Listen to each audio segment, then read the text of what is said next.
Student, स्वागत है आपका एक और नए वीडियो में। आज हम पढ़ेंगे क्लास 10th हिंदी के 20 महत्वपूर्ण क्वेश्चंस, वो भी बहुविकल्पी। ठीक है, तो इस वीडियो को आपको बिल्कुल भी मिस नहीं करना है, वीडियो को पूरा देखना है। अगर आपको 20 नंबर पूरा चाहिए तो प्लीज़ आप इस वीडियो को पूरा देखिए। ठीक है, तो चलिए स्टार्ट करते हैं पहले क्वेश्चन से।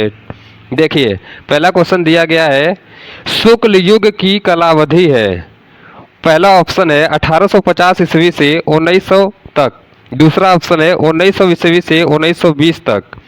तीसरा ऑप्शन है 1919 ईस्वी से 1938 तक। चौथा ऑप्शन दिया गया है 1938 ईस्वी से 1947 तक।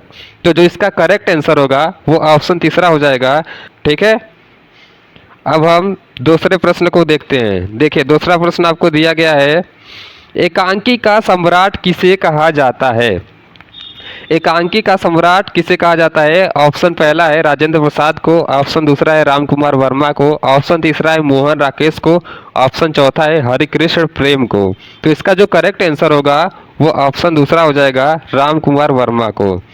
अब हम तीसरे प्रश्न को देखते हैं। तीसरा प्रश्न दिया गया है, ललित ललाम के रचनाकार हैं। तो पहला ऑप्शन दिया गया है पद्माकर, दूसरा है मतीराम, तीसरा ऑप्शन है भूषण और चौथा ऑप्शन है बिहारी। तो जो इसका करेक्ट आंसर होगा वो ऑप्शन दूसरा होगा, मतीराम।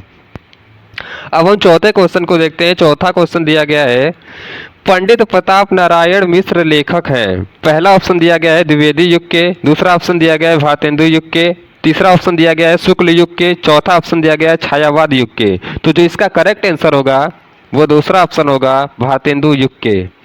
अब हम पांचवें क्वेश्चन को देखते हैं। देखिए, पांचवा क्वेश्चन दिया गया है, त्याग पत्र के लेखक हैं। त्याग पत्र के लेखक हैं।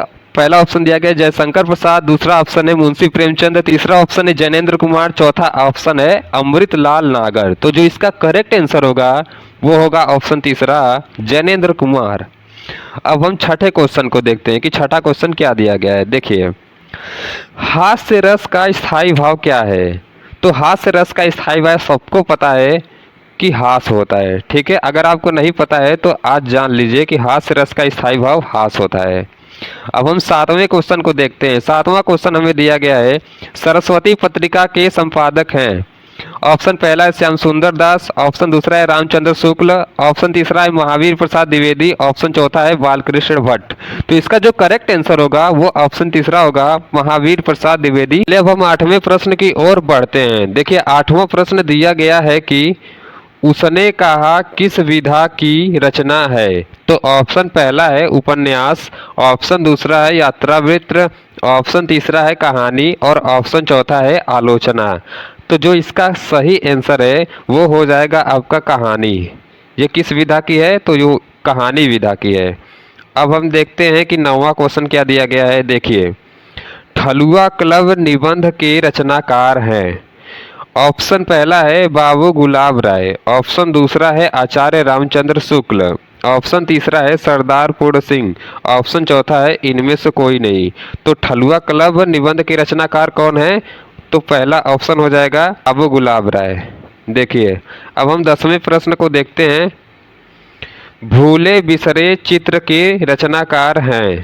पहला है भगवती चरण वर्मा, दूसरा है यशपाल, तीसरा है प्रेमचंद्र और चौथा है जयशंकर प्रसाद। तो इसका जो करेक्ट आंसर है वो ऑप्शन पहला है, भगवती चरण वर्मा। ठीक है, अब हम 11वें क्वेश्चन को देखते हैं कि 11वां क्वेश्चन क्या दिया गया है। देखिए, नीड़ का निर्माण किसकी रचना है। तो नीड़ का निर्माण किसकी रचना है। पहला ऑप्शन है हरिवंश राय बच्चन, दूसरा है पांडे बेचन शर्मा, तीसरा है डॉक्टर राजेंद्र प्रसाद और चौथा है इनमें से कोई नहीं। तो इसका जो करेक्ट आंसर होगा वो होगा हरिवंश राय बच्चन। ठीक है, हम 12वां प्रश्न को देखते हैं। देखिए, 12वां प्रश्न दिया गया है, ध्रुव स्वामिनी के नाटककार हैं। पहला ऑप्शन है प्रेमचंद्र, दूसरा ऑप्शन है जयशंकर प्रसाद, तीसरा ऑप्शन है मोहन राकेश और चौथा ऑप्शन है यशपाल। तो इसका करेक्ट आंसर होगा वो होगा ऑप्शन दूसरा, जयशंकर प्रसाद। ठीक है, अब हम 13वें प्रश्न को देखते हैं। 13वां प्रश्न आपका दिया गया है कि झलमला किसकी रचना है। तो पहला ऑप्शन है प्रेमचंद्र और दूसरा है पद्मलाल पुन्नालाल बख्शी, तीसरा है जयशंकर प्रसाद और चौथा है इनमें से कोई नहीं।